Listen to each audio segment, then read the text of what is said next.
Hi guys, দেখুন এটাকেই বলে কাঁঠালের বাম্পার ফলন। এই গাছটার বয়স প্রায় 20 বছরের বেশি। প্রতিটি গাঁটে গাঁটে কাঁঠাল ধরে আছে। আমার মনে হয় পুরো গাছটিতে প্রায় 200-রও বেশি কাঁঠাল পাওয়া যাবে। প্রতি বছর ইঁচড় থেকে আরম্ভ করে পাকা কাঁঠাল পর্যন্ত প্রচুর কাঁঠাল খাওয়া হয়। এই গাছের প্রাকৃতিক নিয়ম অনুযায়ী গোড়ায় বা মোটা কাণ্ডে যা ফলন হয় সেটাই যথেষ্ট। ডগার দিকে বা ডালে কোনো ফলন হয় না। তা যাই হোক, আমি তো অবাক, এত ফলন অথচ গাছটির সেরকম কোনো পরিচর্যা করা হয় না। এই গাছটি একটা দেশি ভ্যারাইটিস গাছ, লম্বায় প্রায় 30 মিটার হবে এবং গোড়াটাও প্রচুর মোটা, একটা পূর্ণবয়স্ক গাছ।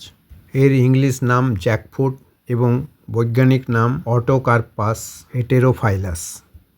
ভিডিওটি ভালো লাগলে একটা সাবস্ক্রাইব করে সঙ্গে থাকুন এবং আরও নতুন নতুন তথ্য জানতে সঙ্গে থাকুন। ফলো করুন, লাইক করুন, কমেন্ট করুন।